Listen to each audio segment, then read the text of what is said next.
University of science and technology, इसको लेकर एक ऑडिट रिपोर्ट आई है और आपको तफसील से सुनना है कि जब कंट्रोलर एंड ऑडिटर जनरल ने स्कॉस्ट जम्मू और स्कॉस्ट कश्मीर इन दोनों यूनिवर्सिटीज में ऑडिट किया तो क्या पाया। इसने जो पाया है वो उन तमाम नौजवानों के लिए झटका है जो तमाम नौजवान यूनिवर्सिटियों में मुलाजमत के लिए परेशान रहते हैं। वो नौजवान जो इंतज़ार करते हैं कि यूनिवर्सिटी में कब पोस्टें निकलेंगी और हम उन पोस्टों के लिए अप्लाई करेंगे, और उसके बाद उनको उम्मीद और तवक्का ये रहती है कि यूनिवर्सिटी का रिक्रूटमेंट प्रोसेस बिल्कुल ट्रांसपेरेंट होगा, यूनिवर्सिटी रिश्तेदारों को नहीं लगाएगी, यूनिवर्सिटी खानदानों को नहीं देखेगी, यूनिवर्सिटी सिफारिशों पर काम नहीं करेगी, बल्कि यूनिवर्सिटी मेरिट के ऊपर काम करेगी। इस तरह का ऑडिट तमाम यूनिवर्सिटियों में होना चाहिए ताकि लोगों के सामने ये आए कि किस तरीके से जम्मू कश्मीर में अलग अलग यूनिवर्सिटियों में जब भी रिक्रूटमेंट की गई तो काबिल सिर्फ उनके बच्चे थे जो किसी सियासी जमात के साथ ताल्लुक रखते थे, जो समाज में कोई अहम ओहदा रखते थे, या जो यूनिवर्सिटी में खुद मुलाजिम थे। उन्होंने अपने रिश्तेदारों को जब लगवाया, उसके बाद लगवाने के बाद उन लोगों ने बड़ा पीठ थपथपा के और चिल्ला चिल्ला कर कहा कि ये काबिल थे, इसीलिए इनको यूनिवर्सिटी में नौकरी मिली। लेकिन आप कितनी भी देर सच्चाई को दबाकर रखें, आप कितनी भी देर अपने किए हुए पर पर्दा डालें, कभी न कभी ऑडिट जरूर होगा और कभी न कभी सच्चाई दुनिया के सामने जरूर आएगी कि किस तरीके से जहां बाकी इंस्टीट्यूशनों ने काबिलियत का और काबिलियत के अलावा किसी दूसरे पैमाने पर काम नहीं, किसी भी दूसरे इंस्टीट्यूशन ने काबिलियत को ही एकमात्र पैमाना रखा और उसी पैमाने पर लोगों की सिलेक्शन की। इसी तरीके से बिल्कुल उसी तरीके से यूनिवर्सिटियों को भी करना चाहिए था। लेकिन जिस वक्त आपका दौर होता है, जिस वक्त आप ताकत में होते हैं, आपको महसूस होता है कि जो हम कर रहे हैं शायद ये कभी पकड़ा नहीं जाएगा, शायद इसकी कभी पूछताछ नहीं होगी। स्कॉस्ट को लेकर कंट्रोलर एंड ऑडिटर जनरल की रिपोर्ट आज ही आई है और इस रिपोर्ट में साफ तौर पर यह कहा गया है कि स्कॉस्ट जम्मू, स्कॉस्ट कश्मीर दोनों यूनिवर्सिटियों ने यूजीसी नॉर्म्स की धज्जियां उड़ाई जब उन्हें टीचर्स की डायरेक्ट अपॉइंटमेंट करनी थी, और इन पोस्टों को लेटरल एंट्री के जरिए उन्होंने भरा। सिर्फ इतना ही नहीं, जो मैंडेटरी क्राइटेरिया थे अपॉइंटमेंट के लिए, कैरियर एडवांसमेंट के लिए टीचर्स को, उसे भी डाइल्यूट किया गया। प्री मैच्योर प्रमोशनें की गई, inadmissible benefit of career advancement scheme, यानी कैरियर एडवांसमेंट स्कीम का वो फायदा भी मुलाजमों को दिया गया जिस फायदे को वो डिजर्व नहीं करते थे। पे फिक्सेशन गलत की गई, अलाउंसेस गलत दिए गए, एंटाइटलमेंट्स गलत दी गई, और उसके अलावा सिर्फ इतना ही नहीं बल्कि सरकारी खजाने के ऊपर बेवजह बोझ भी पड़ा। यह सब कुछ कैग ने अपनी ऑडिट रिपोर्ट में कहा है। कैग ने तफसील दी है और तफसील के साथ कैग ने कहा है कि किस तरीके से सबसे पहले कैग ने कहा है कि unauthorised conversion, redesignation and diversion of post.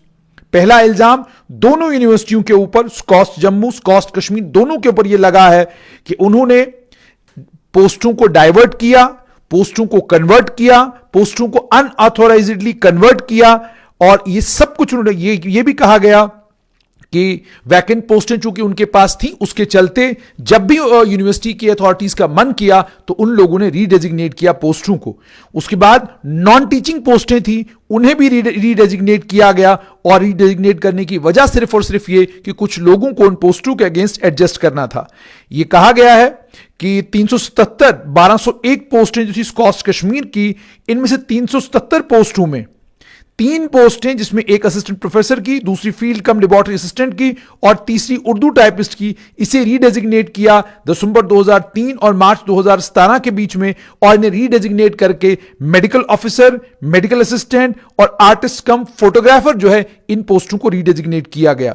Urdu typist की पोस्ट को रेट्रोस्पेक्टिवली यूटिलाइज किया गया एक आर्टिस्ट कम फोटोग्राफर को एडजस्ट करने के लिए, और बाकी 2 पोस्टें वैकेंट रही मार्च 2021 तक, और इसके वजह से अननेसेसरी आपने पोस्टों को कन्वर्ट किया और बाद में आपने इनको भरा भी नहीं। रजिस्ट्रार जब स्कॉस्ट जम्मू से पूछा गया कि आपने रीडेजिग्नेट क्यों किया, तो उन्होंने ये कहा कि रीडेजिग्नेट करने की ताकत जो है किसी भी पोस्ट को, वो वाइस चांसलर के पास है।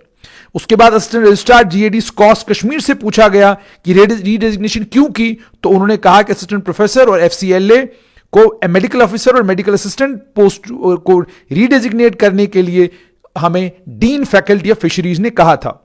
इसको लेकर कैग ने साफ तौर पर कहा कि ये दोनों जवाब ये दोनों जवाब काबिल कबूल नहीं है, क्योंकि फाइनेंस और प्लानिंग डिपार्टमेंट का जहां तक ताल्लुक है उसकी कंकरेंस की जरूरत है, उसके बाद ही जाकर आप पोस्टों को रीडेजिग्नेट कर सकते हैं।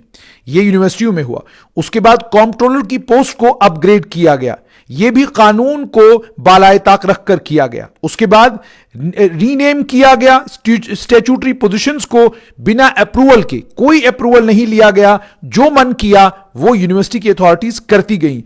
और ये सब कुछ उस दौर में हुआ है जिस दौर के बारे में आज उस दौर के सियासतदान बार बार कहते हैं कि हमारा दौर सुनहरी दौर था। हमारे उस सुनहरी दौर में ना तो फर्जीवाड़े हुए, ना हमारे दौर में बैकडोर अपॉइंटमेंट्स हुई, ना ही हमारे दौर में मेरिट का कत्ल किया गया। ये बार बार अलग अलग सियासतदान कहते हैं, लेकिन कैग की ऑडिट रिपोर्ट साफ तौर पर यह कह रही है कि स्टैट्यूटरी पोजीशंस को रीडेजिग्नेट किया गया, उन्हें रीनेम किया गया, और बाज़ाब्ता तफसील भी दी है कि किस तरीके से रीडेजिग्नेट किया, किस तरीके से रीनेम किया गया।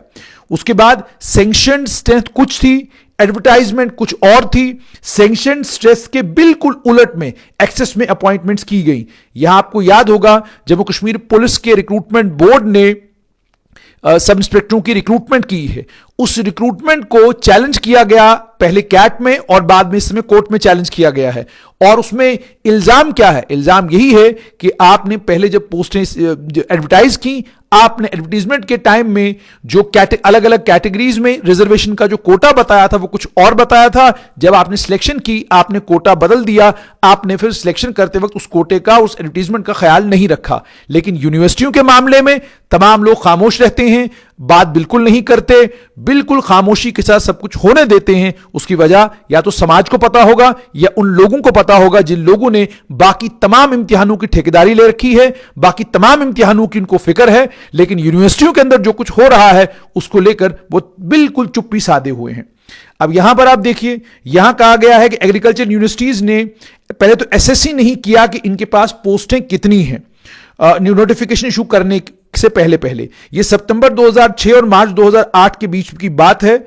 रिक्रूटमेंट होनी थी। स्कॉस्ट जम्मू ने अक्टूबर 2007 और जुलाई 2008 के बीच में 7 assistant professor, junior scientist, subject matter specialist इन्हें जो है अपॉइंट किया।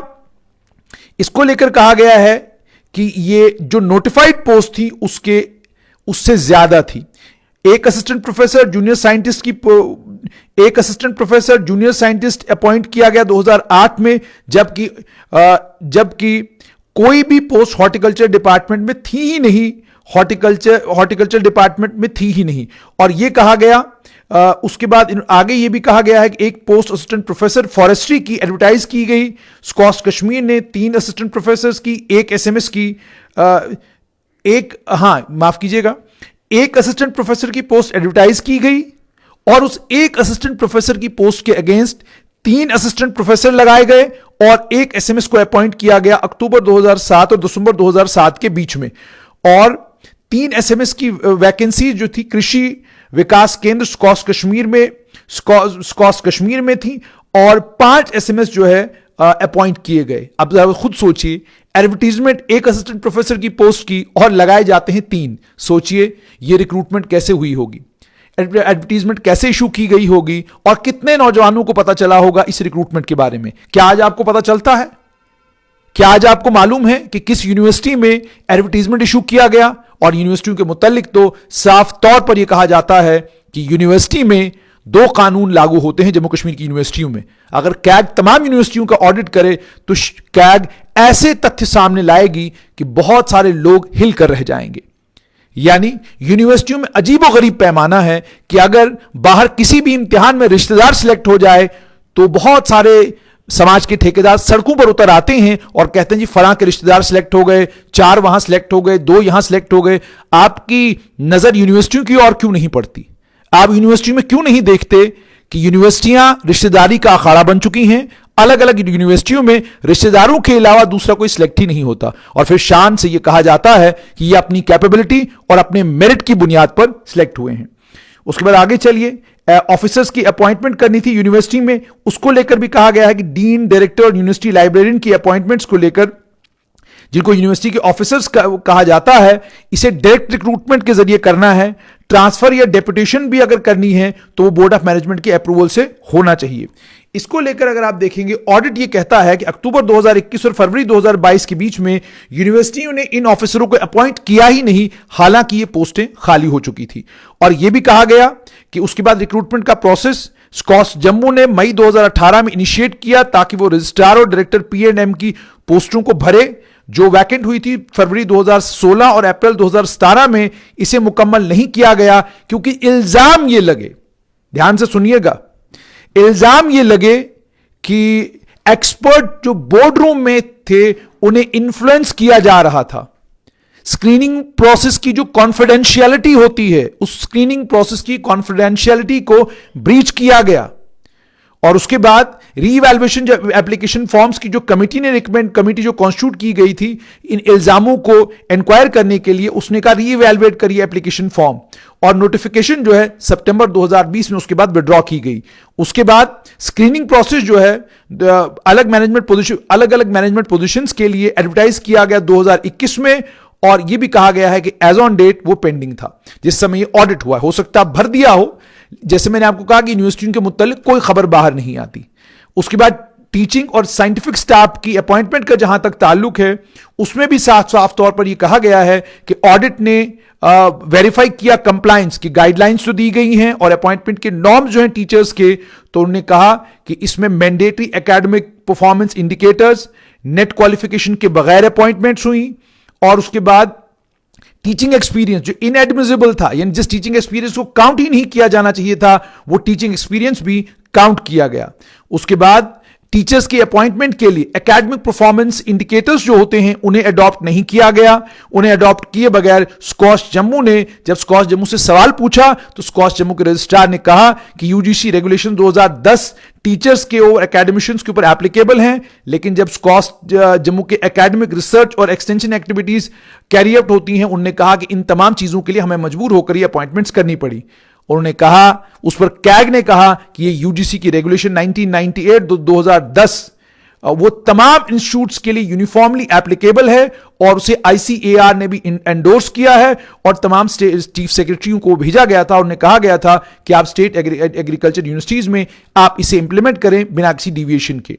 उसके बाद नेट क्वालिफिकेशन के बगैर लोगों को अपॉइंट किया गया, यानी नेट क्वालिफिकेशन मैंडेटरी होना चाहिए था, लेकिन असिस्टेंट प्रोफेसर, जूनियर साइंटिस्ट यूनिवर्सिटियों में, कॉलेजों में, इंस्टीट्यूशंस में, उसमें यूजीसी आईसीएआर की रेगुलेशंस हैं, वो साफ तौर पर ये कहती हैं कि क्वालिफिकेशन जो है मास्टर्स डिग्री और उसके अलावा एडिशनल क्वालिफिकेशन नेट की होनी जरूरी है, स्लेट की होनी जरूरी है। जिन कैंडिडेट्स को पीएचडी डिग्री यूजीसी के कंप्लायंस में दी गई थी, उन्हें एग्जेम्प्ट किया गया नेट और स्लेट की क्वालिफिकेशन से। एक सिलेक्शन कमेटी, वाइस चांसलर जिसके चेयरमैन थे, 2 एक्सपर्ट जो यूनिवर्सिटी के बाहर से आएंगे, एक जम्मू कश्मीर का रिप्रेजेंटेटिव जो एडिशनल सेक्रेटरी के कम रैंक का ना हो, उसे इस सिलेक्शन प्रोसेस में बैठना होगा। स्कॉश जम्मू में 31 असिस्टेंट प्रोफेसर, जूनियर साइंटिस्ट और 13 एसएमएस को अपॉइंट किया गया 2011 और 2017 के बीच में से। 31 जो असिस्टेंट प्रोफेसर, जूनियर साइंटिस्टों में से 7 लोगों के पास जो मैंडेटरी एलिजिबिलिटी थी नेट की, वो थी ही नहीं। सिलेक्शन कमेटी ने इनके केस को रिकमेंड किया कि आप इनसे सर्टिफिकेट ले लें, इन बच्चों से, इन कैंडिडेट से, कि उनकी पीएचडी डिग्री यूजीसी के रेगुलेशंस 2009 के एन मुताबिक है। जो सर्टिफिकेट्स थे वो दिसंबर 2021 में मांगे जरूर उनसे गए, लेकिन वो कभी ऑडिट को दिए नहीं गए और ना ही वो रिकॉर्ड पर हैं। 8 में से जो 44 में जो 8 अपॉइंटमेंट्स हैं, उनमें स्टेट गवर्नमेंट का कोई नुमाइंदा सिलेक्शन कमेटी की मीटिंग में शामिल ही नहीं था। इसका मतलब उसके अलावा ओवरसाइट मैकेनिज्म जो गवर्नमेंट का था, इसे जम्मू कश्मीर स्कॉश जम्मू ने इस ओवरसाइट मैकेनिज्म को अवेल ही नहीं किया। ऑडिट को यह भी पता चला कि एग्रीकल्चर यूनिवर्सिटियों ने कोई नॉर्म नहीं रखा था इंटरव्यू के लिए कितने एप्लीकेशंस कम से कम हम लेंगे। यह भी उन्हें रिकॉर्ड से पता चला कि 29 केसों में तब इंटरव्यू कराया गया जब एप्लीकेशनें 3 से कम थी, और 8 केसेस में इंटरव्यूज तब कराए गए जब सिर्फ एक कैंडिडेट था।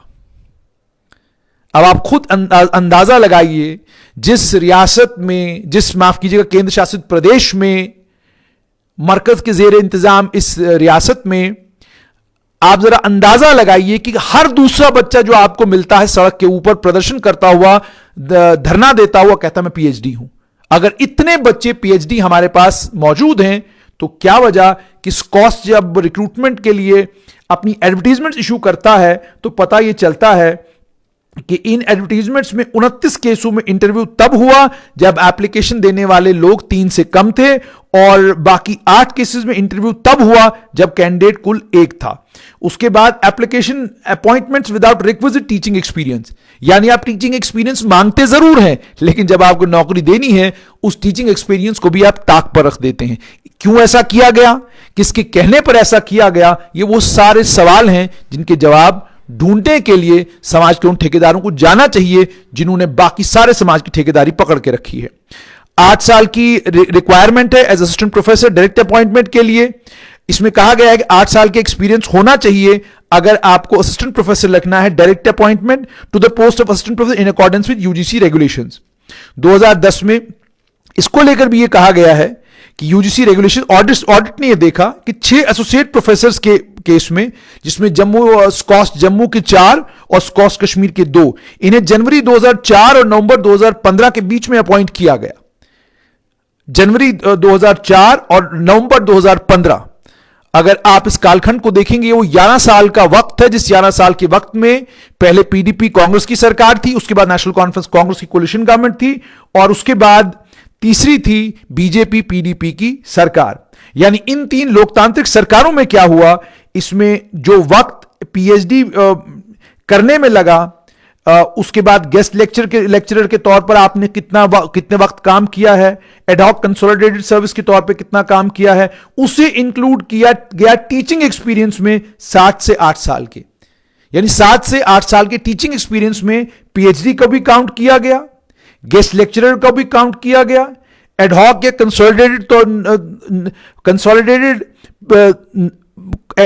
कंसोलिडेटेड पर अगर आपने काम किया है उसे भी कैलकुलेट किया गया। और रजिस्ट्रार स्कॉस जे ने से जम्मू से जब जनवरी 2022 में पूछा गया तो उन्होंने कहा कि हमें फैकल्टी की कमी थी। स्क्रीनिंग कम इवैल्यूएशन कमेटी ने डिक्लेयर इन कैंडिडेट्स को डिक्लेयर किया, इस बुनियाद पर उनकी जो डॉक्यूमेंट्स उन्होंने पेश की। असिस्टेंट रजिस्ट्रार जीएडी स्कॉस कश्मीर से जब पूछा गया कि इन्हें प्रोविजनली एलिजिबल उस वक्त की कॉम्पिटेंट अथॉरिटी ने डिक्लेयर कर दिया था। अंदाजा लगाइए।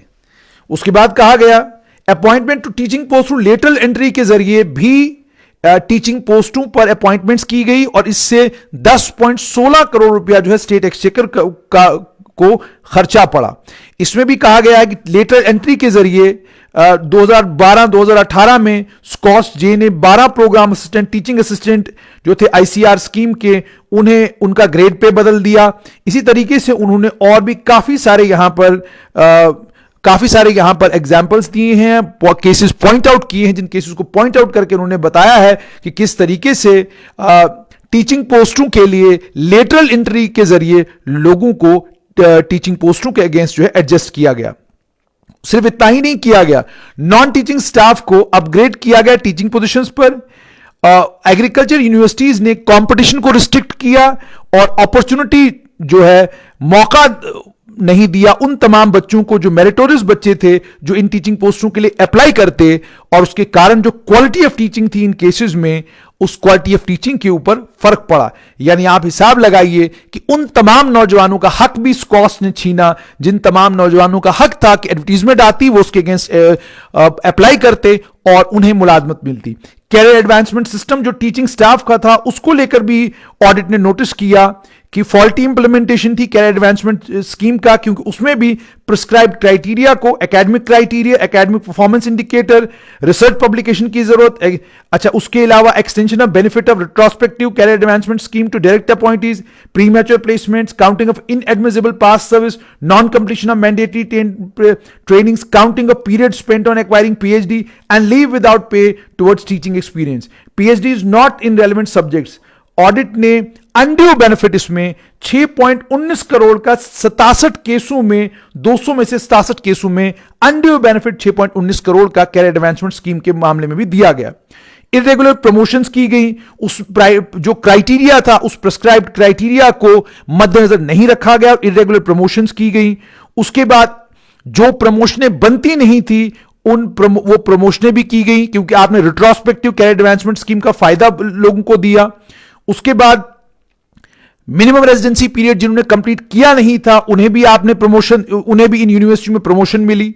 उसके बाद अनऑथोराइज्ड लीव पर लोग रहे विदाउट पे, उसे भी काउंट किया गया, हालांकि स्टडी लीव दी जानी चाहिए थी। उसके बाद यह भी कहा गया कि आप स्टडी लीव पर हैं, उसमें प्रमोशन डेफर की जानी चाहिए थी, लेकिन वो भी नहीं किया गया। यह भी कहा गया है कि 15 कैरियर एडवांसमेंट स्कीम के तहत 15 असिस्टेंट प्रोफेसर, जिसमें से 3 स्कॉस जम्मू के, 12 स्कॉस कश्मीर के, उन्हें रिलीव किया गया अपने अपने डिपार्टमेंट से ताकि वो पीएचडी कर सकें। had not been deferred till the date of joining after completion of coursework. These teachers were placed in next higher grade pay during their absence while on study leave. आप study leave पे हैं और आपको next higher grade में डाला जाता है। उसके बाद यह भी कहा गया कि रिसर्च पेपर पूरे नहीं थे, पीएचडी रेलेवेंट सब्जेक्ट में नहीं थी, लेकिन तब भी प्रमोशन मिल गई। नॉन टीचिंग स्टाफ की अपॉइंटमेंट को लेकर भी कहा गया है कि 557 non-teaching employees out of total 17694 revealed case of recruitment through regularization of ad hoc contractual employees को रेगुलराइज किया गया, यानी 557 के करीब। अच्छा, उसके बाद रेगुलराइजेशन को मोड ऑफ रिक्रूटमेंट बनाया गया, यानी यूनिवर्सिटी स्टैट्यूट्स के मुताबिक रिक्रूटमेंट के लिए वाइस चांसलर जो है उससे बाकायदा एडवर्टाइज करवाएगा और पोस्ट को एडवर्टाइज करने के बाद जो है रिक्रूटमेंट होगी। लेकिन ऑडिट को यह पता चला कि 557 केसेस में 112 जो है स्कॉस जम्मू के, इसमें से 31 और स्कॉस कश्मीर के 81, उन्हें मार्च 1992 नवंबर 2010 के बीच में एडहॉक कॉन्ट्रेक्चुअल बेसिस पर 89 दिन के लिए लगाया गया था। उनकी इस एंगेजमेंट को एक्सटेंड करते गए और उसके बाद 2015 में इन तमाम को रेगुलराइज किया गया उन पोस्टों के अगेंस्ट जिन पोस्टों को मैंडेटोरली एडवर्टाइज किया जाना चाहिए था। उसके बाद डायरेक्ट रिक्रूटमेंट का जो प्रोसीजर है, उस डायरेक्ट रिक्रूटमेंट के प्रोसीजर को वायलेट करते हुए अपॉइंटमेंट्स की गई। यूनिवर्सिटी के स्टैट्यूट्स में यह कहा गया है कि अकाउंट्स असिस्टेंट की पोस्ट का जहां तक ताल्लुक है, ये डायरेक्ट रिक्रूटमेंट से आप करेंगे। ट्रेनिंग कोर्स 1 साल का मंथली स्टाइपेंड पे करने के बाद सिलेक्टेड कैंडिडेट्स को जो कैंडिडेट सिलेक्ट किए गए उन्हें रेगुलर पे स्केल दिया गया। ऑडिट ने यह भी नोटिस किया कि स्टैट्यूट्स को वायलेट करते हुए 13 लोगों को कंसोलिडेटेड पे पर स्कॉस कश्मीर में लगाया गया था, डिप्यूट किया गया था ट्रेनिंग कोर्स के लिए अकाउंटेंसी ट्रेनिंग स्कूल में, और जब उन्होंने ये ट्रेनिंग मुकम्मल की उन्हें अकाउंट असिस्टेंट के तौर पर नौकरी दे दी गई। डिप्टी कंट्रोलर से जब पूछा गया कि क्यों किया आपने ऐसा, तो उन्होंने ये कहा कि उन्हें अकाउंट्स के कामकाज का पता था, तो इसलिए कॉम्पिटेंट अथॉरिटी को लगा कि हम उन्हें एटीएस की ट्रेनिंग के लिए भेजते हैं, और हमने भेजा। उसके बाद जब वो सीख कर आए तो हमने उनको नौकरी दी। हालांकि ऐसा होना नहीं चाहिए था। अकाउंट्स असिस्टेंट्स को बाजाब्ता एडवर्टाइज करके नौकरी दी जानी चाहिए थी। उसके बाद स्टैट्यूट्स को वायलेट करके लोगों को लगाया गया। यह भी कहा गया सीनियर स्टेनोग्राफर की पोस्ट को फिल किया गया और कहा गया कि कोई फीडिंग कैडर में हमारे पास स्टेनोग्राफर था ही नहीं, सीनियर स्टेनोग्राफर था ही नहीं, उसको लेकर कहा गया। तो उसको लेकर भी ऑडिट ने कहा कि ऐसा नहीं कर सकते आप। जो वैकेंट पोस्ट स्टेनोग्राफर्स की हैं उन्हें आपने डायरेक्ट रिक्रूटमेंट के जरिए नहीं बल्कि प्रमोशन के जरिए फिलअप करना था। उसके बाद अपॉइंटमेंट्स की गई, कोई टेस्ट लिए बगैर अपॉइंटमेंट्स की गई। एक एडहॉक एसीटी को रेगुलराइज किया गया और टाइपराइटिंग टेस्ट लिए बगैर।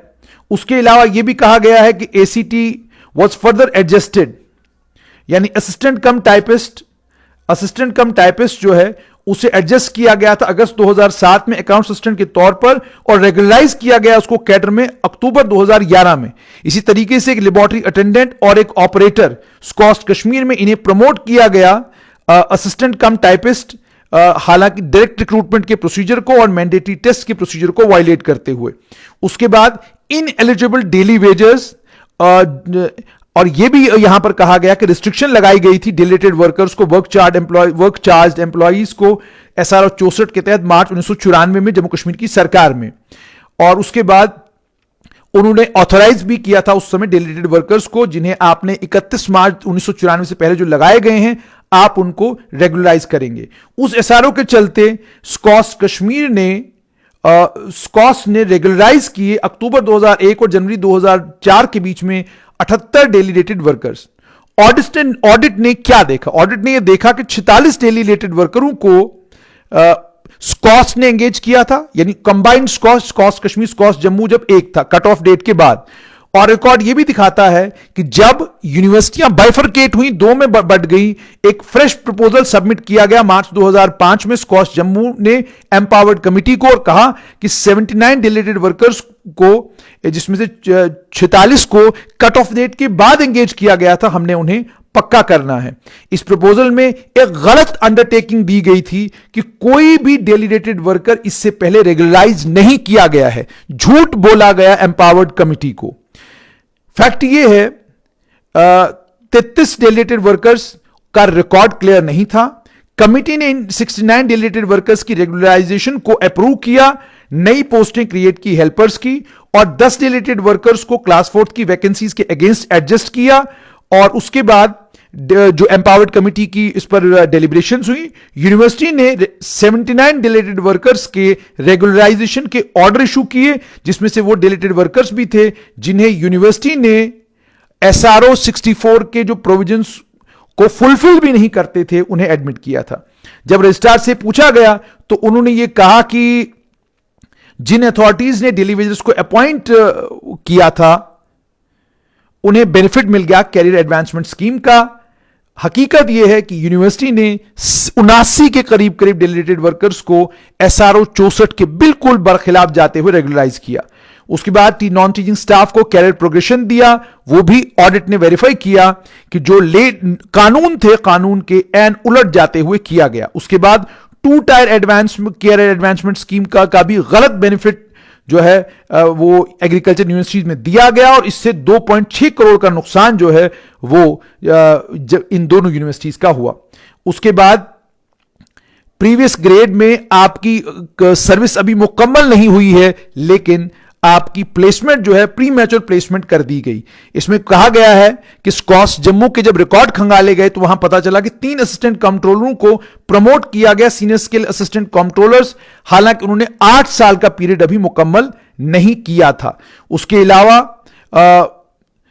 सिलेक्शन कमिटी मुकम्मल नहीं थी, लेकिन इरेगुलर अपग्रेडेशन की गई। एग्जाम क्वालिफाई किए बगैर पोस्टों को अपग्रेड किया गया। रिक्रूटमेंट रूल्स को लेकर भी ऑडिट ने कहा है कि रिक्रूटमेंट रूल्स भी यूनिवर्सिटीज के इनकंसिस्टेंट रहे हैं, और रिक्रूटमेंट रूल्स भी इस तरीके से रहे हैं कि उन रिक्रूटमेंट रूल्स के चलते बहुत सारी लिटिगेशंस जिनको अवॉइड किया जा सकता था, वो लिटिगेशंस अवॉइड नहीं की गई हैं।